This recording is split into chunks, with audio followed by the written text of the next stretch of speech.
ಇನ್ನು ಬಾಗಲಕೋಟೆ ಕ್ಷೇತ್ರದ್ದಾಯಿತು. ದಾವಣಗೆರೆಯಲ್ಲೂ ಸಹಿತ ಕ್ಷಣ ಕ್ಷಣಕ್ಕೂ ಕೂಡ ರಂಗೇರ್ತಾ ಇದೆ ದಾವಣಗೆರೆ ದಕ್ಷಿಣದ ರಣಕಣ. ಇಂದು ಮನೆ ಮನೆ ಪ್ರಚಾರ ನಡೆಸ್ತಾ ಇರುವಂತಹ ಅಭ್ಯರ್ಥಿಗಳು. ದಾವಣಗೆರೆ ದಕ್ಷಿಣ ರಣಕಣ ಕ್ಷಣ ಕ್ಷಣಕ್ಕೂ ರಂಗೇರ್ತಾ ಇದೆ.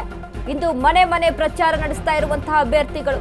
ದಾವಣಗೆರೆ ದಕ್ಷಿಣ ಉಪಸಮರ, ನಾಳೆಯೇ ಮತದಾನ. ದಾವಣಗೆರೆ ನಗರದ DRR ಶಾಲೆಯಲ್ಲಿ ಮಸ್ಟರಿಂಗ್, ಮತಗಟ್ಟೆ ಅಧಿಕಾರಿ ಸಿಬ್ಬಂದಿಯಿಂದ ಮಸ್ಟರಿಂಗ್ ಕಾರ್ಯ.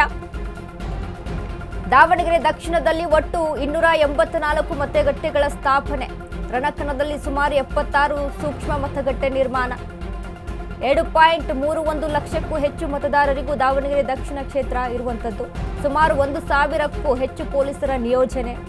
ಸೂಕ್ಷ್ಮ ಮತಗಟ್ಟೆಗಳಿಗೆ ಹೆಚ್ಚುವರಿ ಬಿಗಿ ಭದ್ರತೆ ನಿಯೋಜನೆಯನ್ನ ಮಾಡಲಾಗಿದೆ. ಅಹಿತಕರ ಘಟನೆ ನಡೆಯದಂತೆ ಪೊಲೀಸ್ ಬಿಗಿ ಭದ್ರತೆಯನ್ನ ಮಾಡಬೇಕಾಗುತ್ತೆ. ದಾವಣಗೆರೆ ದಕ್ಷಿಣ ಕ್ಷೇತ್ರದ ರಣಕಣ ಮನೆ ಮನೆ ಪ್ರಚಾರ ಇವತ್ತಿರುವಂತದ್ದು. ನಾಳೆ ನಡೆಯುವಂತಹ ಉಪಸಮರಕ್ಕೆ ಮತದಾನದ ವಿಚಾರಕ್ಕೆ ಸಂಬಂಧಪಟ್ಟಂತೆ ಪೊಲೀಸ್ ಬಿಗಿ ಭದ್ರತೆಯನ್ನ ನಿಯೋಜನೆ ಮಾಡ್ತಾ ಇದ್ದಾರೆ. DRR ಶಾಲೆಯಲ್ಲಿ ಮಸ್ಟರಿಂಗ್ ಕಾರ್ಯ ನಡೀತಾ ಇರುವಂತದ್ದು. ಮತಗಟ್ಟೆ ಅಧಿಕಾರಿ ಸಿಬ್ಬಂದಿಯಿಂದ ಮಸ್ಟರಿಂಗ್ ಕಾರ್ಯ ನಡೀತಾ ಇದೆ. ದಾವಣಗೆರೆ ದಕ್ಷಿಣದಲ್ಲಿ ಒಟ್ಟು 284 ಮತಗಟ್ಟೆಗಳು, ಸುಮಾರು 76 ಸೂಕ್ಷ್ಮ ಮತಗಟ್ಟೆಗಳ ನಿರ್ಮಾಣ ಆಗಿರುವಂತದ್ದು.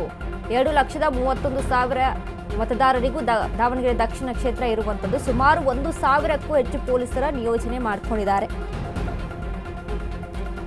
ನೋಡಿ, ನಾಳೆಯ ಮತದಾನ ವಿಚಾರಕ್ಕೆ ಸಂಬಂಧಪಟ್ಟಂತೆ ದಾವಣಗೆರೆ ದಕ್ಷಿಣ ಕ್ಷೇತ್ರದಲ್ಲಿ ಮಸ್ಟರಿಂಗ್ ಕಾರ್ಯ ನಡೀತಾ ಇರುವಂಥದ್ದು.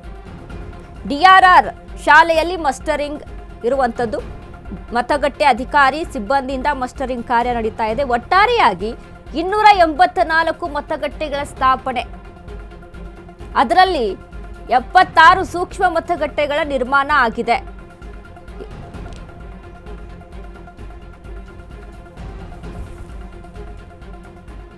ಈ ಬಗ್ಗೆ ಹೆಚ್ಚಿನ ಮಾಹಿತಿಯನ್ನು ಕೊಡೋದಕ್ಕೆ ನಮ್ಮ ಪ್ರತಿನಿಧಿ ಗಂಗಾ ಜಾಧವ್ ನಮ್ಮ ಜೊತೆ ದೂರವಾಣಿ ಸಂಪರ್ಕದಲ್ಲಿದ್ದಾರೆ. ಗಂಗಾ, ಇದೀಗ ನೋಡಿ, ನಾಳೆ ನಡೆಯುವಂತ ಮತಯಾಚನೆ ವಿಚಾರಕ್ಕೆ, ಮತದಾನ ವಿಚಾರಕ್ಕೆ ಸಂಬಂಧಪಟ್ಟಂತೆ ಇವತ್ತು ದಾವಣಗೆರೆ ದಕ್ಷಿಣ ಕ್ಷೇತ್ರದಲ್ಲಿ ಹಲವಾರು ಮಸ್ಟರಿಂಗ್ ಕಾರ್ಯ ನಡೀತಾ ಇದೆ. ಅದ್ರ ಜೊತೆಗೆ ಪೊಲೀಸ್ ಭದ್ರತೆಯನ್ನ ನಿಯೋಜನೆ ಮಾಡ್ಕೊಳ್ತಾ ಇರುವಂತದ್ದು. ಏನೆಲ್ಲ ಅಪ್ಡೇಟ್ಸ್ ಇದೆ ಗಂಗಾ ಈ ಬಗ್ಗೆ? ಈಗಾಗಲೇ ಮನೆ ಮನೆ ಮತ ಪ್ರಚಾರ ಶುರುವಾಗಿದೆ. ಈ ಹಿನ್ನೆಲೆಯಲ್ಲಿ ಈಗಾಗಲೇ ಪೊಲೀಸರು ಹೆಚ್ಚಿನ ಭದ್ರತೆಯನ್ನ ಕೈಗೊಂಡಿದ್ದಾರೆ. ಜೊತೆಗೆ ಮಾಸ್ಟರಿಂಗ್ ಕೂಡ ನಡೀತಾ ಇದೆ. ಹೆಚ್ಚಿನ ಪೊಲೀಸ್ ಭದ್ರತೆ ನಿಯೋಜನೆ ಮಾಡಿರೋದ್ರಿಂದ ಎಲ್ಲೂ ಕೂಡ ಅಕ್ರಮ ಚಟುವಟಿಕೆಗಳು ನಡೆಯುವಂತಿಲ್ಲ. ನಾಳೆ ಈಗಾಗಲೇ ಮತದಾನ ಪ್ರಕ್ರಿಯೆ ಆರಂಭವಾಗಲಿದೆ. 2 ಲಕ್ಷ ಸುಮಾರು ಹೆಚ್ಚು ಜನರಿರುವಂತಹ ದಕ್ಷಿಣ ಕ್ಷೇತ್ರದಲ್ಲಿ ಈಗಾಗಲೇ ಬರದಿಂದ ಸಾಗ್ತಾ ಇರುವಂತಿದೆ ಮಾಸ್ಟರಿಂಗ್. ಓಕೆ,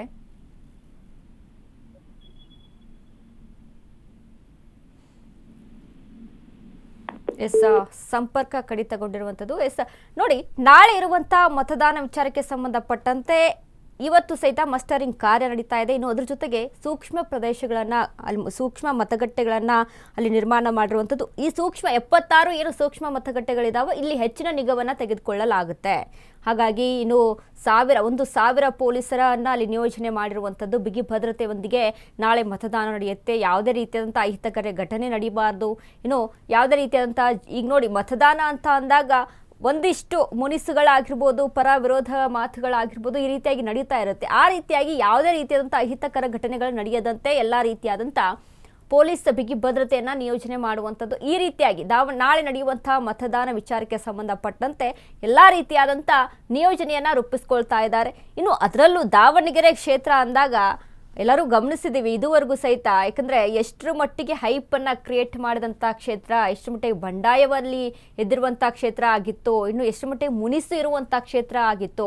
ಇದೆಲ್ಲದಕ್ಕೂ ಕೂಡ ನಾಳೆ ಅಭ್ಯರ್ಥಿಗಳ ಭವಿಷ್ಯ EVM ಅನ್ನು ಸೇರುತ್ತೆ. EVM ಮಷಿನನ್ನು ಸೇರುವಂಥದ್ದು ನಾಳೆ ಮತದಾರರು ತೀರ್ಮಾನ ಮಾಡ್ತಾರೆ. ದಾವಣಗೆರೆಯ ಅಧಿಪತಿ ಯಾರು, ದಾವಣಗೆರೆ ಕ್ಷೇತ್ರಕ್ಕೆ ಯಾರ ಆಡಳಿತ ಬೇಕು ಅನ್ನುವಂಥದ್ದನ್ನು ನಾಳೆ ಮತದಾರರು ತೀರ್ಮಾನ ಮಾಡುವಂತಹ ದಿನ.